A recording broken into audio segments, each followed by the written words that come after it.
Welcome to Drivelines class today. We got several vehicles, a hybrid, full-time four-wheel drive, a part-time four-wheel drive, an all-wheel drive, a front-wheel drive, a rear-wheel drive, a gutted full-time four-wheel drive, a front-wheel drive manual. We got all sorts of cars. We're going to start with the most basic, in my opinion, which is rear-wheel drive. It's right here with this classic sweetheart.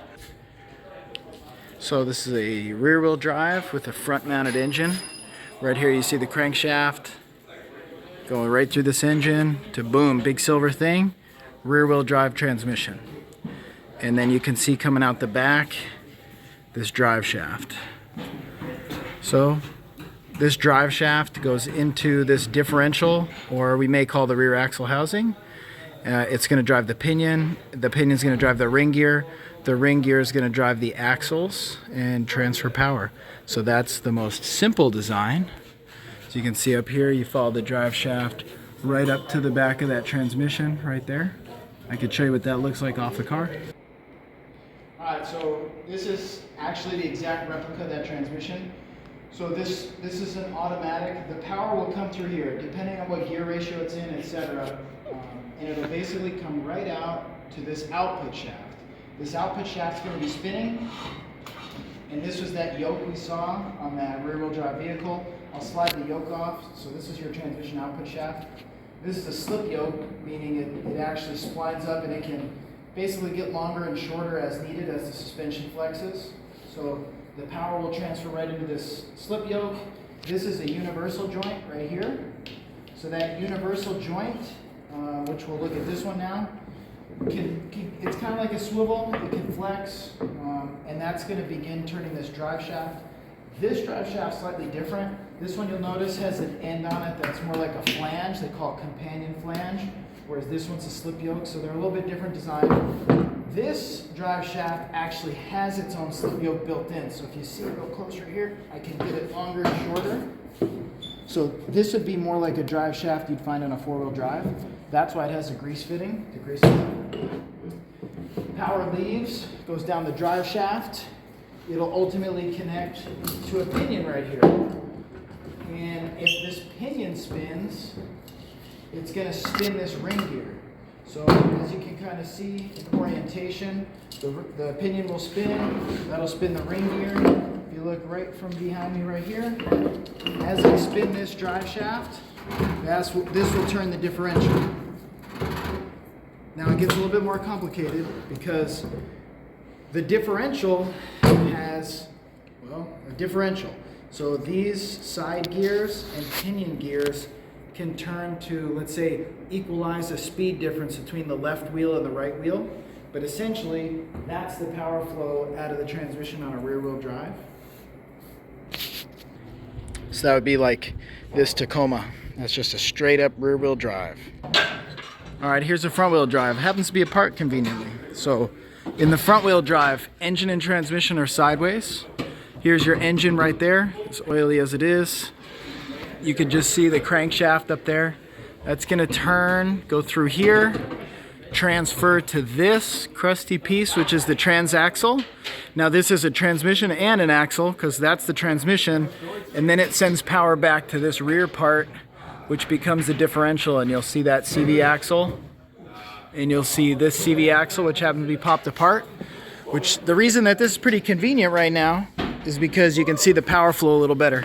That CV axle is going to come out, and through that CV joint that's kind of beat up, it will transfer power to this hub where this axle shaft is. This is the hub, and that hub is splined, and so as the axle turns, it'll turn the hub. Now what's interesting about the CVs is their constant velocity, meaning the input from the transmission and the output to the hub will be all the same velocity. It's constant, so that's smoother for vibrations.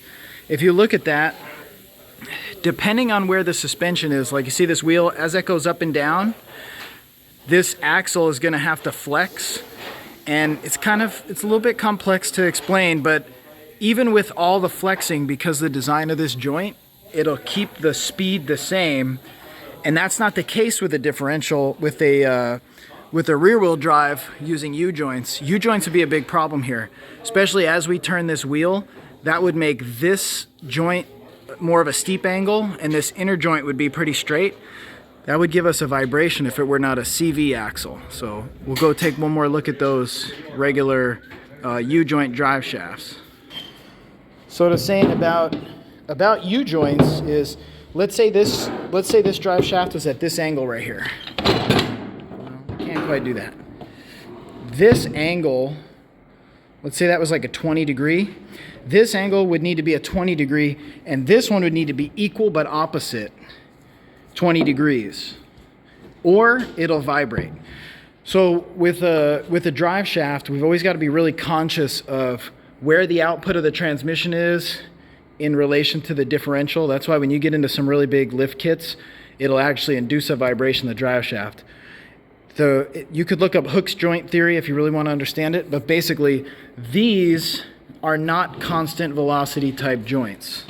So if it's at this angle, it's going to speed up and slow down multiple times in one revolution, which means this is going to speed up and slow down. But the thing is, if this one's speeding up, this one's slowing down. And then if this one's slowing down, this one's speeding up.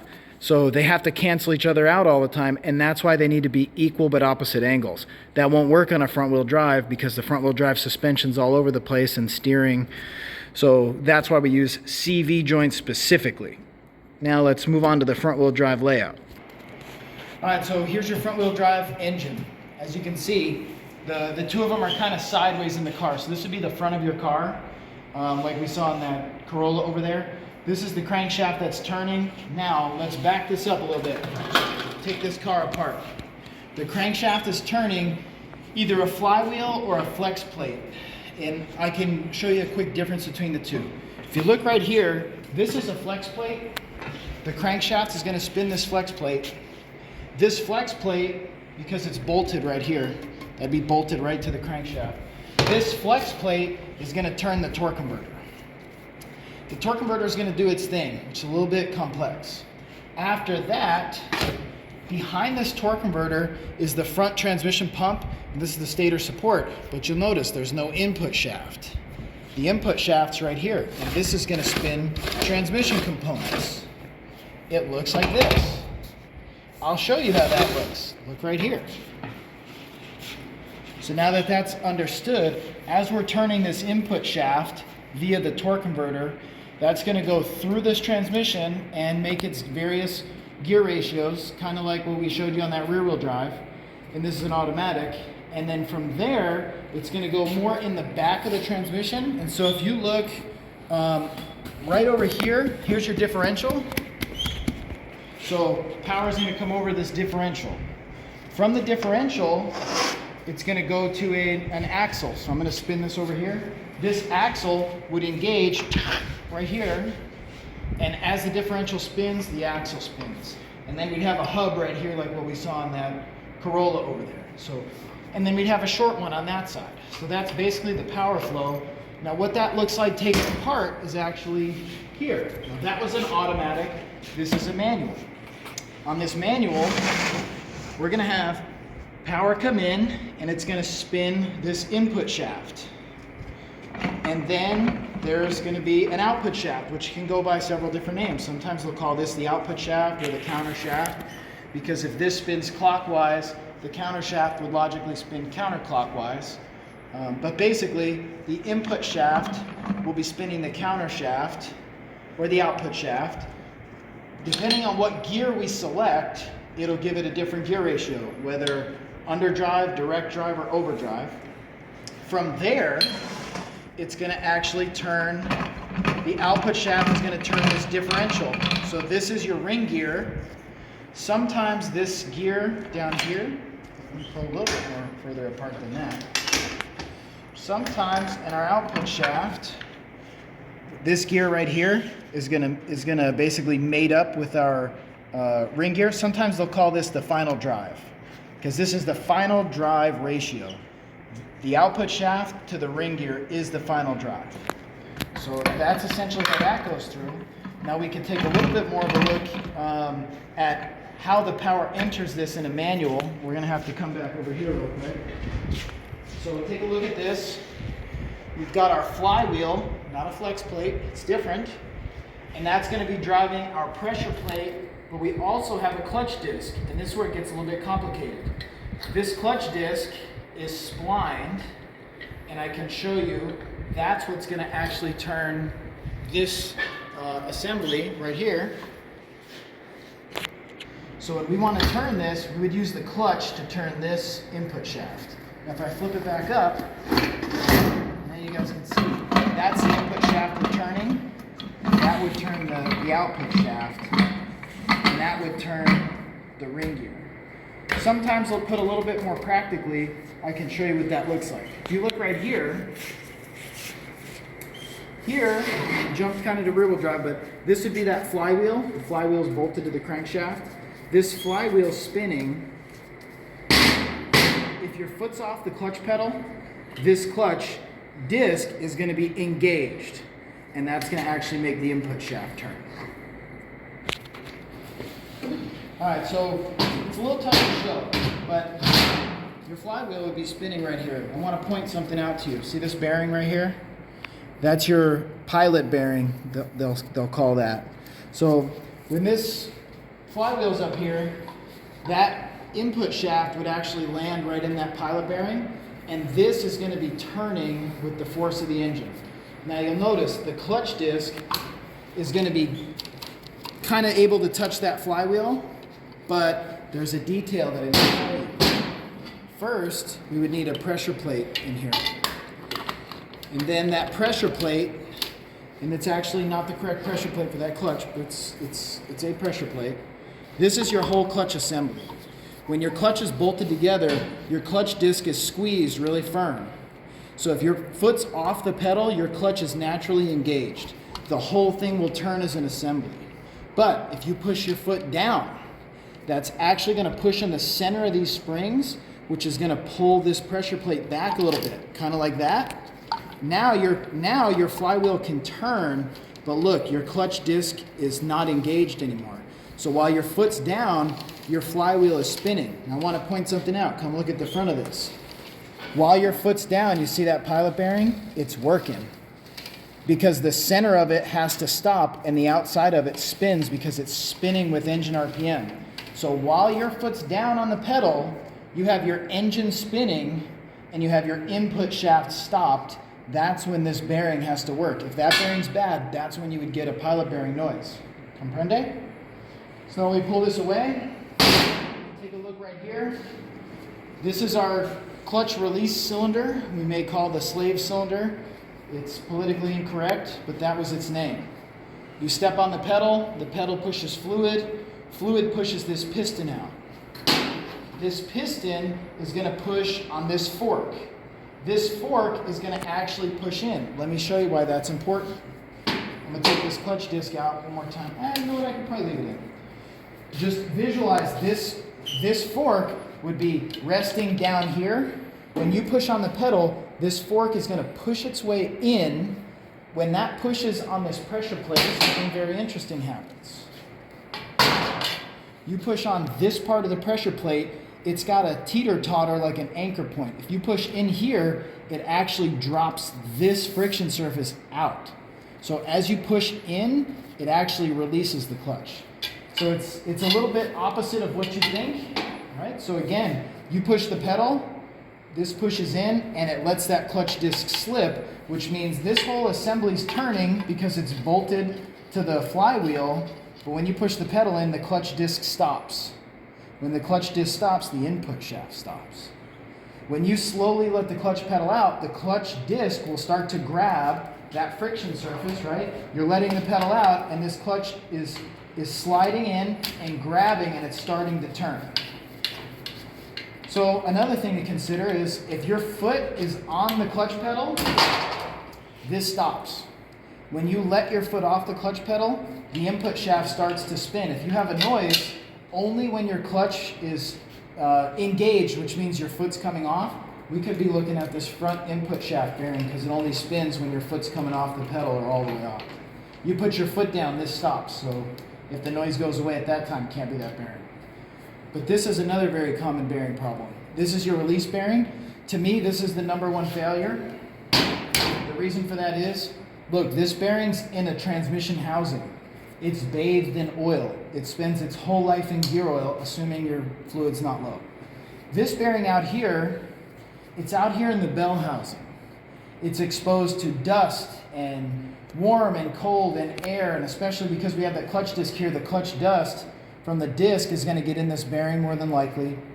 What happens is, if you start to depress your pedal, you're pushing your pedal down, this starts to go up against that pressure plate. If you're starting to get a noise that you can control with the pressure of your pedal, that's because this bearing is getting either no load with your foot up, a little bit of load, a little bit more load, a little more load. So if you can control the noise, for example, I'll make the noise, right? If you're all good and then all of a sudden it's, as you're putting pedal pressure on there,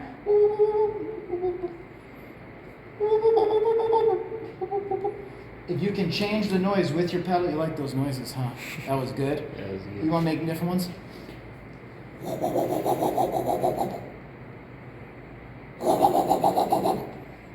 want me to keep going? You can. That would be your release bearing. But I've seen the other way around as well, especially on some, like a 350Z, let's say. This bearing will actually sit here and rattle, kind of, and when you put pressure on it, it'll actually make it quieter because hitting that pressure plate will actually stabilize it a little bit. I've seen those release bearings fail in that way too, but I've also seen that's normal. You could take this release bearing out, put a new release bearing in, hook it all up, and have it make the same noise. These are prone to some level of noise. They're not going to be perfectly quiet. Manual transmissions they're rude and they're crude and they're kind of old school and it's a love affair. But if you want no noise and smooth operation and no clunking, it's not going to be a manual. It's just the way that they are, right? So again, this is your release bearing. They may call this the throwout bearing. If you can manipulate your noise by moving your pedal, that's what it is. If it totally goes away with your foot off the pedal, good chance that it's this. If it starts to come in with slight pedal pressure and gets worse with more pedal pressure, it's probably this. However, if you push your pedal down all the way, again, the input shaft stops, and now your pilot bearing has to work, like we covered a second ago. Remember that? So that would more be like a pilot bearing noise. And the other one is, if your pedal's down and the noise is gone and this is stopped, but then as you engage the pedal, you start to hear it, that could be your input shaft bearing right here. So there's a lot of bearings that can make that noise, but that's essentially your power flow. So let's go ahead and let's jump into, let's say, a four-wheel drive. All right, let's check out some four-wheel drive here. So this is FJ Cruiser. This is an automatic transmission, so it's called a part-time four-wheel drive system. They do have FJ Cruisers that are full-time four-wheel drive, but that's only on the manual. Those are pretty rare. So let's take a look at this power flow right here. Again, there's your engine coming back to your transmission, very similar to early. Then it does something different. Right here it goes through this transfer case. And I'm going to spin around here. That transfer case, as you can see, can go straight through to the rear differential, which we've already discussed. That axle housing has that pinion right here and the ring gear that's going to transfer to the differential gears for the axle shafts. And these axle shafts are solid and they come out to a flange, and that flange is going to ultimately drive these 6 studs. But what's interesting about a four-wheel drive is, if you look, this transfer case on the center line goes right to the transmission, but then it kind of bumps out over here. And after that, it actually goes to a front drive shaft. And that front drive shaft goes to a whole nother front differential. And the dead giveaway is the fact that there's CV axles going to your front on both sides. If you know it's a truck, but you see CV axles, that's how you know that's a four-wheel drive. Now, whether it's full-time or part-time, that's much more complex, but you at least got to know that it's four-wheel drive. So I'll explain a little bit of how this works, and then we're going to take a look at one. So if you're in two-wheel drive mode, power comes straight back. If you shift into four-wheel drive, the default is four-wheel drive high. It's going to engage a chain, and this chain is going to drive that front drive shaft. That front drive shaft was not spinning, and now when you put it in four-wheel drive, it begins spinning because the transfer case chain is now engaged. Then it's going to go into this front differential, and this front differential has ADD. It's kind of like me, but it literally does. It's ADD right there, I told you. So the automatic disconnecting differential does something very interesting. Let's say it had no ADD. You're going down the road. This tire spinning. This tire spins the CV axle. This CV axle spins this whole differential. This whole differential would spin the pinion, and that whole drive shaft would spin even in two-wheel drive. And that's kind of wasting gas. And by the way, for the government's motive is emissions. The government doesn't care that you get good MPGs. They want you to get lower emissions. So if you're turning all that stuff all the time, not only are you burning gas, but you're also polluting. So they've pushed on the manufacturers to do stuff like this ADD, and the ADD is good. So no beef with the government in that sense, but what happens is you're going down the road, this wheel turns the CV axle. The CV axle will begin to turn this shaft, but one of these shafts becomes disconnected from the differential assembly, which means the motion is stopped.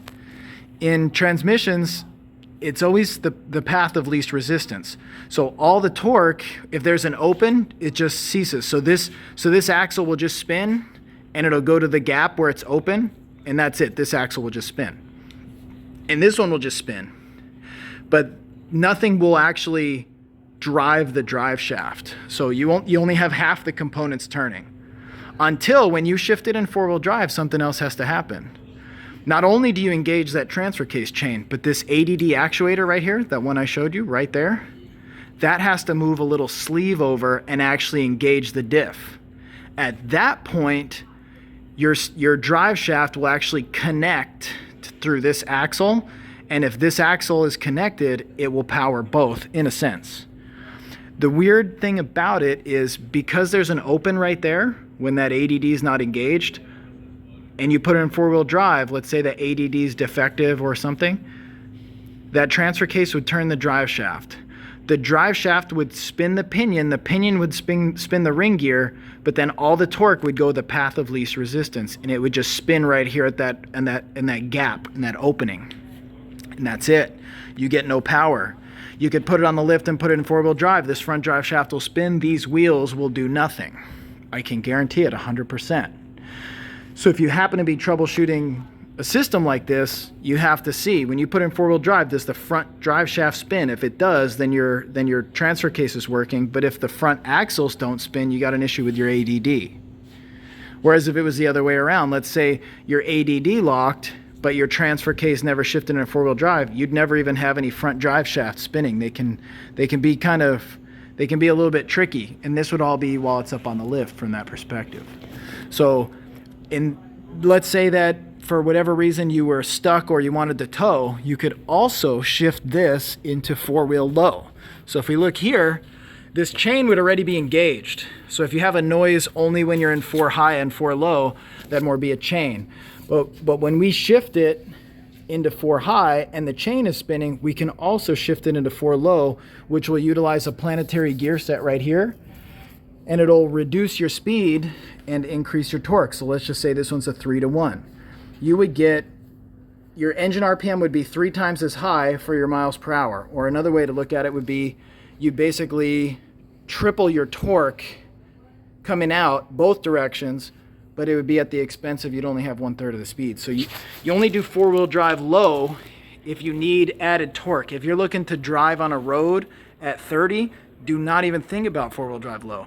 But if you're off-roading and you want to do 7, you could do 4 low. Or if you're trying to tow a stuck vehicle, or you're trying to do a boat launch at a steep boat ramp or something, that would be when you'd put it in low.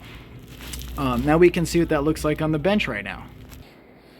All right, so this is similar to the rear-wheel drive. We got our transmission still, right? Our transmission now is not going to turn the drive shaft directly. It's going to turn the input of this transfer case. So if you look at this transfer case, it's all blown apart. So in two-wheel drive mode, power goes straight through to the rear drive shaft. If we put it into four-wheel drive, I want to point out really clearly what happens. Take a look right here. We're going to actually engage this clutch right here. It's actually a little clutch. That clutch is going to engage this chain. That would be 4 high right there. And you'll notice it tends to be a little bit more noisy. All 4-wheel drives are going to be a little bit more noisy. Even though this is called a silent chain, it's not perfectly silent, right? So 2-wheel drive, it just spins. 4-wheel drive, we engage this. Cool. When we engage that, take a look. That chain is going to drive this. This is going to drive this front drive shaft. That front drive shaft's going to get spinning. That's actually driving a pinion and a ring gear, and those are going to drive our 2 CV shafts. Now, this front diff doesn't actually have the ADD, the automatic disconnecting differential, but it still gives you it can still give you the image. Now, let's say we want to put it in 4-wheel drive low. There's a method to get this into 4-wheel drive low, which is going to make this turn fast, but this is going to turn very slow. And it's too complex for me to try to get it to shift. But that's going to make both of these spin 1/3 of the speed at 3 times the torque. Now, if you have a rear vehicle like that Hummer out there, made in America, just like me, okay, that has a 4-to-1 transfer case. So you get to have 4 times the torque. So if that engine makes 300 foot-pounds of torque, rather than having 300, you get 1,200 equivalent. That would be measured at the wheel, right? So for low with a 4-to-1 is going to be more like beast mode. And then in addition to that, remember, let's take a look at the back. We come back here, we got this ring gear and this pinion. So the pinion is going to drive the ring. Let's say you may have different gear ratios. You may have 3.23 to 1. You may have 373 to 1. You may have 411 to 1. You may have, sometimes there's 456s. That would basically mean, let's just round it. Let's say it's 4-to-1. That would mean this pinion is going to turn 4 times for this to turn 1 time. That would once again, and that's the final drive, that would give you a 4-to-1 reduction. So, on a normal car, you may have 2 point something, 3 point something. Maybe on a truck, you might have up to 411. But if you had a 4-wheel drive in low, you would have 4-to-1 and 4-to-1. That's basically 16-to-1 reduction.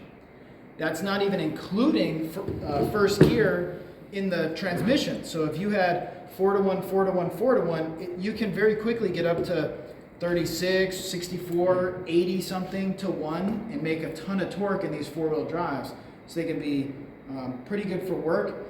But if you just look at all this stuff, what you definitely need to know is what is spinning and what is not spinning. And now we can go check out one more thing. So we're gonna use that GX, but this is a rare thing right here. I have my own personal truck here, which I never do. So I wanted to just explain. This thing is full-time 4-wheel drive, and I can show you the switch pretty easily. You see it's all ripped apart right now. Why don't you look at these buttons? So it doesn't say 2-wheel drive right here. If this was a 2-wheel drive, this would be like 2. This would be like 4 high, and this would be like 4 low, right? So from 2 to 4, a lot of times you can do that on the fly because it uses a clutch. So you can be rolling and it'll just engage that clutch and boom, you're in 4-wheel drive. It's pretty cool. But then to go in 4 low on most vehicles, you have to stop. You might have to put the transmission in neutral, and then you might be able to get 4-wheel drive low. But that's got its own complex method to do that. This one's full-time 4-wheel drive, which means today, yesterday, and every day. I'm in 4-wheel drive all the time. It's going to spin at least the front and rear drive shaft all the time. But if I get really stuck, let's say my rear wheels are in the snow and my front wheels are on dry pavement, all the torque goes the path of least resistance. So I'll have like 2 or maybe even just 1 rear wheel spinning. I'll have 1 rear wheel spinning. Well, then I could do something. I could actually do what's called a center diff lock. Now let's go over and look at that Lexus. All right, so this all looks like part-time 4-wheel drive, right? The rear drive shaft, the transfer case to the front drive shaft. And this one is different than that one because that one, to shift into 4-wheel drive, you got to use a shifter. This one, you do a push button like my Hummer, and that's going to go to a control module. The control module is going to control this 4-wheel drive shift actuator.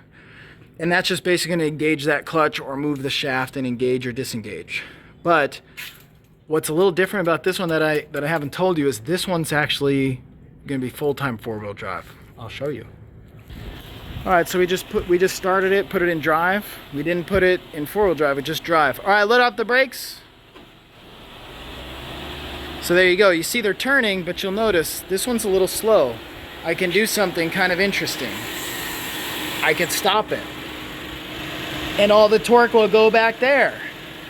And it will also go over there. But technically, Marino, you got the juice? See if you can stop that right front, or that left front, I mean. Just be careful. We're gonna prove something to you. Okay, both front wheels stopped. There's your proof. Rear wheels whipping. Front drive shaft stopped. That's because it doesn't, this is full-time four-wheel drive, but it has a differential in the transfer case. All right, Chris, bring it to a stop slowly. Good, stop it all the way. Now I want you to do something on those buttons. I want you to push that X. It says like it's center diff lock button. Yeah, I think I just heard a click, was that right? Okay, now let off the brakes. Okay, now you'll notice full speed, full speed. And we're not even gonna try to stop those because I know we can't. I might just stop one of them. All right, just leave it there. Now I'll still prove this to you. Okay, baby. Ooh, that's hot. Okay, that one stopped. The rear ones are going, but this one, we can't stop that one. That one's taking the full torque right now. Now we're gonna let it go. Path of least resistance. All right, bring it to a slow. Does this thing show rear diff lock? I don't think it has it. Okay, go ahead and put it in park and we'll kill it. Now there's a purpose to this lesson. When you're in full time, well, let's say you're in two-wheel drive, you just get torque back here. That's it. But if this tire gets stuck and this tire is in the ice, all the torque will go to the tire in the ice and this one will do nothing, it'll just hang out. And that's because of the differential action right here.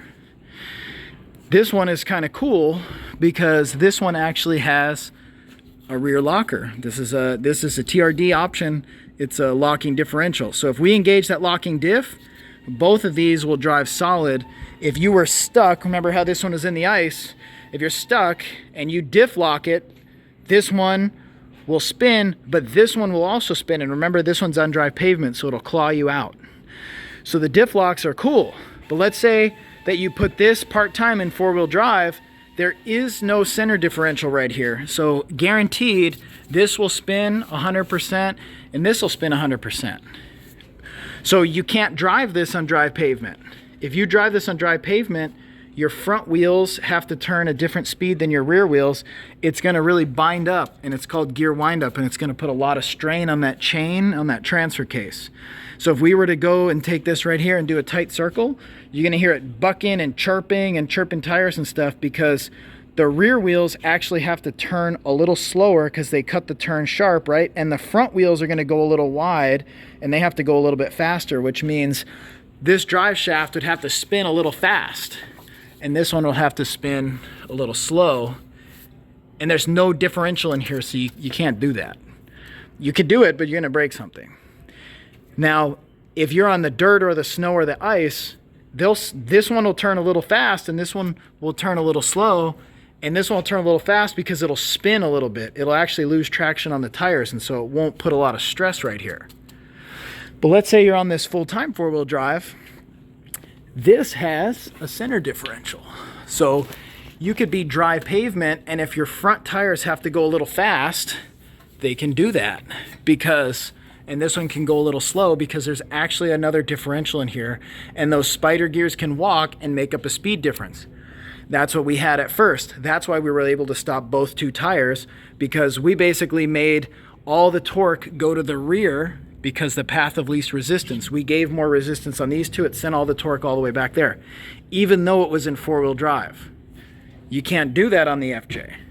Now on this one, there's another function, we showed you that. If you do the center diff lock, boom, it locks up that diff, and now it basically operates just like the FJ as a part-time four-wheel drive. That would be squawking and chirping and bumping tires and being kind of a mess. But then you saw there's one weak point. If you look, no diff lock. So even if this thing was four-wheel drive, right? Full-time four-wheel drive. If you start slipping, you four-wheel drive diff lock it. All you're guaranteed is the front drive shaft and the rear drive shaft will turn. That might mean this tire is on the ice and this tire is on the ice. All the torque will go to the tires on the ice. Nothing will go over here to these two. That's called like cross axle problem. So if you wanted traction to be sent to the left, you'd have to add resistance to the right. And they can do that. It's called A-track. What they'll do is it'll actually use the ABS to squeeze this brake. That'll add the resistance here, kind of like what we did before.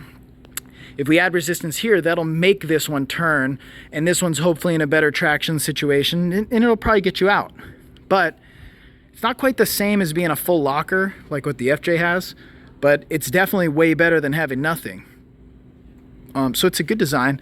Now there's one more I'll explain to you. We're going back over that Hummer. All right, so part of the reason I love this truck, even though it's sort of a bad decision, it's just so rare. I'm gonna show you exactly why. A, it's the V8, that's why it says Alpha. But B, say we're in that Lexus for a second. We're in four-wheel drive. Let's say I got a little stuck. I could lock, right? That's four-wheel drive lock. That locks that center differential we were talking about. Cool. Then if I wanted, I could even do four-wheel drive low, but that doesn't give you extra traction. It gives you more torque. But let's say I was in four-wheel drive, I'll even say low, and I was still stuck. Look, I could lock my rear diff. If I lock that rear diff, both rear wheels are turning. I'll probably be unstuck. But wait, there's more. I could lock my front diff too. All four of these wheels will be locked together solid, and I've used it before. It will claw its way out of just about anything.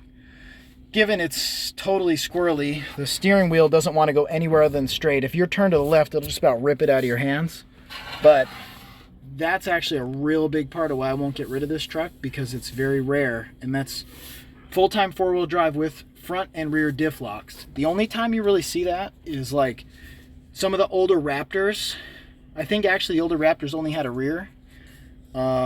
Jeep Wrangler Rubicons would have rear and front diff locks. And other than that, you know, the Toyota products, they'll give you a rear diff lock, and most of the Hummers may give you no diff lock or a rear diff lock. It's just the front and rear is just rare with the V8. Rare. That's why I love that old girl.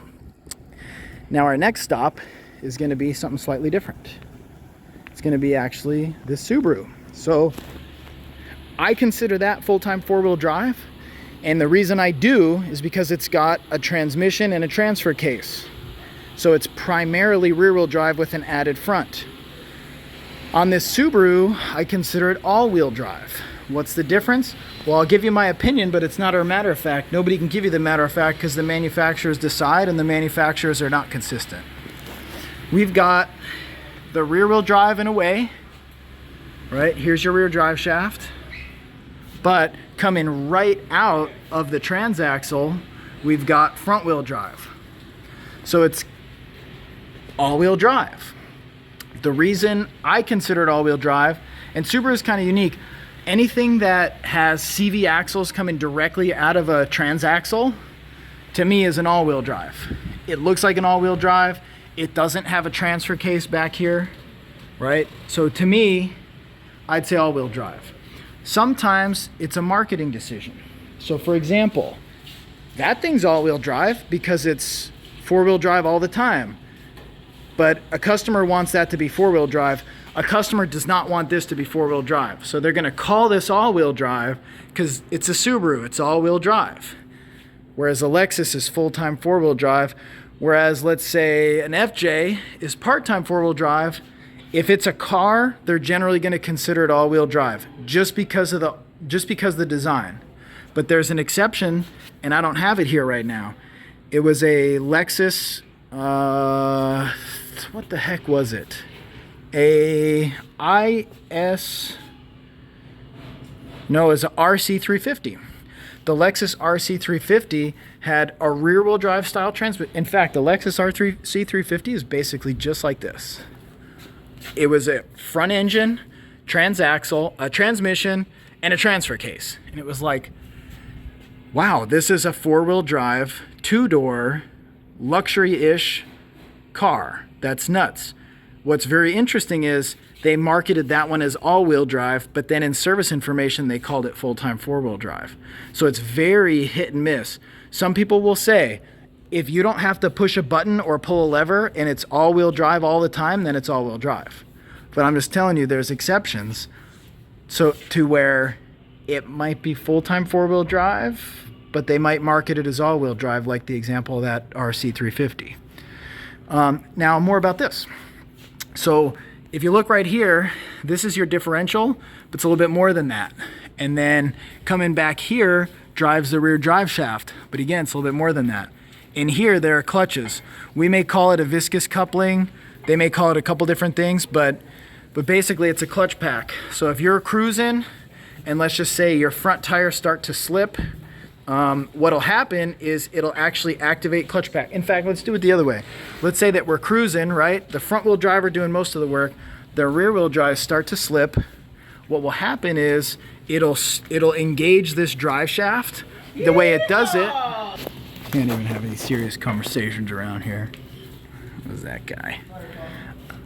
Quiet down over there. It's all right. You'll be famous someday. All right, so check it out. Right in here, there's clutch packs. So if the rear wheel speed sensors sense that those tires are having some issues, or like these ones are starting to slip, you remember the term from the wheels that slip to the wheels that grip? Well, it'll see that, it'll pulse this clutch pack a little tighter, and that clutch pack will actually engage this rear drive shaft a little more firmly. So it may kind of turn, but the clutches will be fairly loose. And then as needed, it'll actually engage the clutches much more firm. In fact, I'm looking at this one. Sometimes they put the clutches right in here. It doesn't really look like there's enough room for the clutches right there, but there could be. No, they're doing it up at the transaxle. So once in a while, they'll put it right here. The viscous coupling will be at the rear differential. And other times, the viscous coupling will be up there. Viscous coupling used to be purely mechanical. As it would slip, it would get hotter and it would engage more, but now they're really doing it more as like they're actuating a clutch pack. So now another discussion on this is, if this thing is all-wheel drive all the time, don't we need all four of these tires to be spinning the exact speed?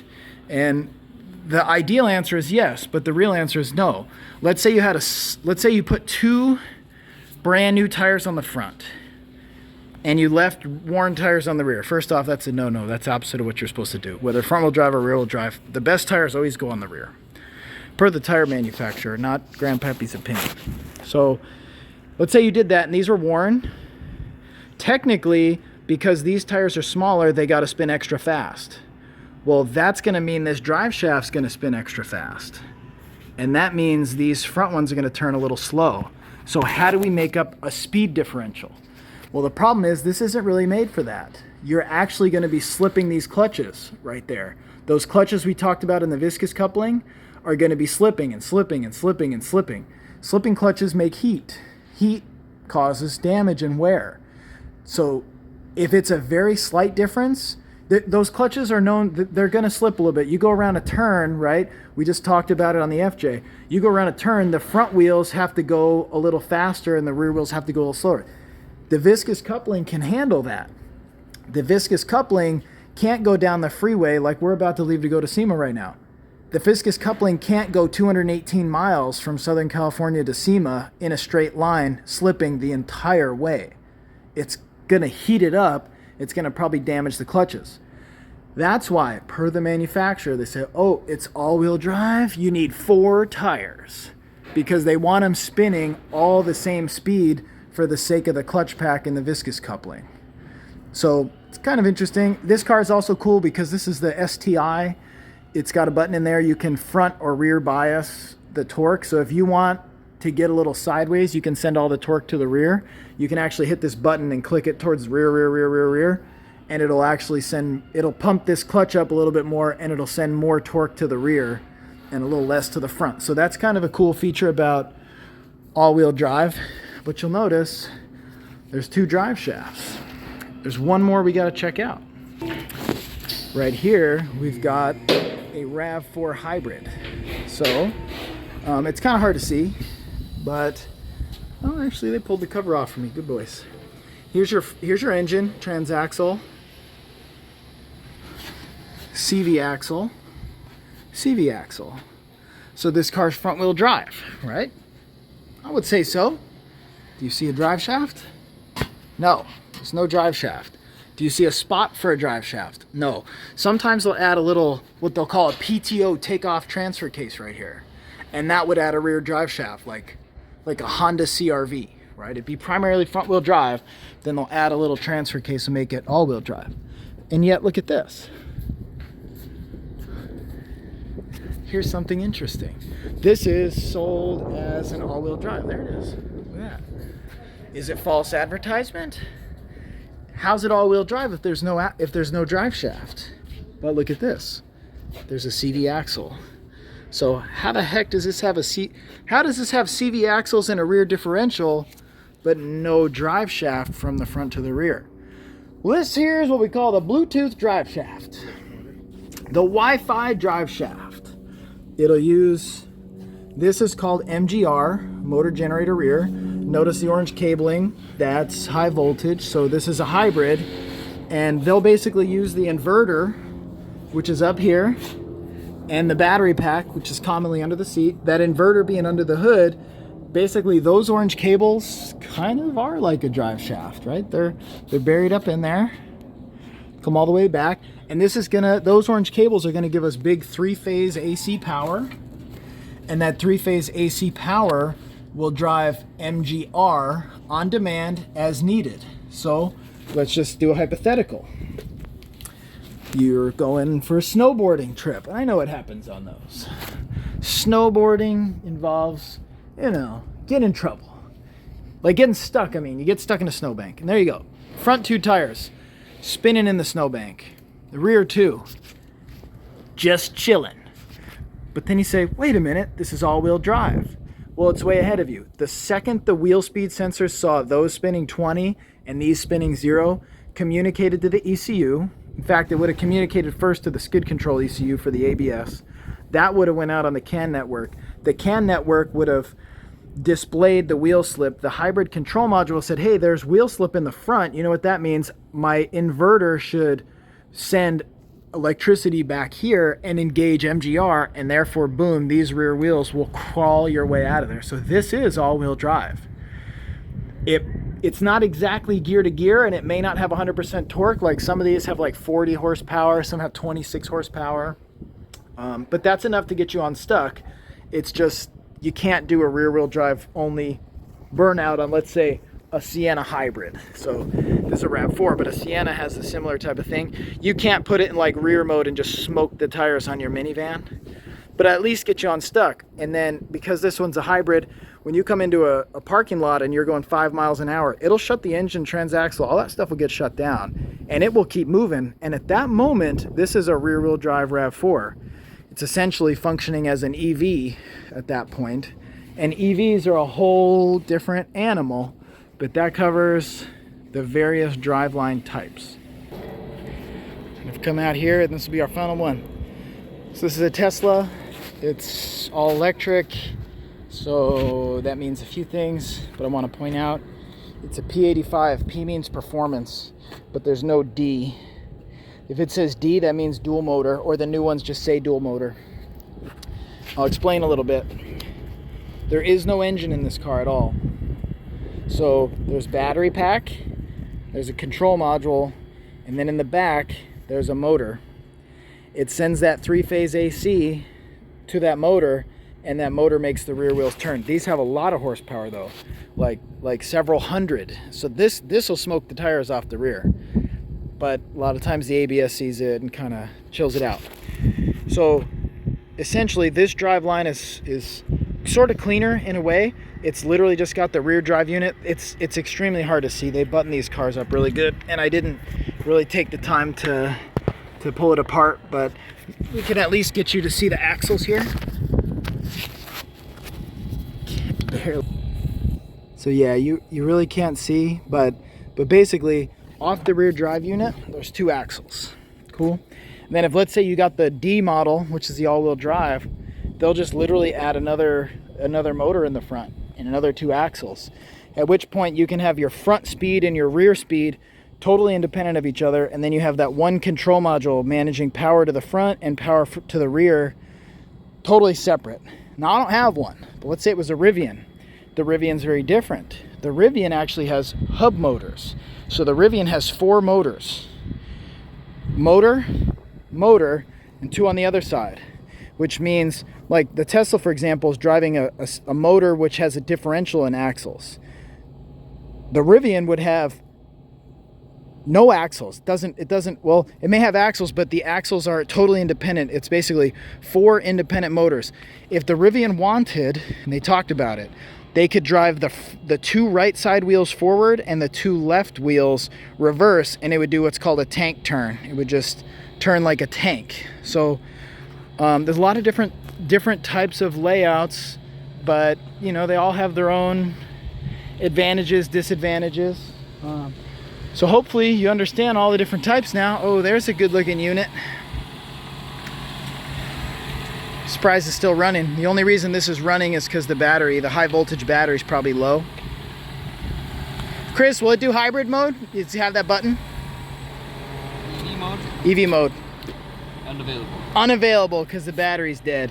But if that HV battery was charged up a little bit more, the engine wouldn't even run. It would just do MGR only to back up into that spot. So hopefully that helps you understand.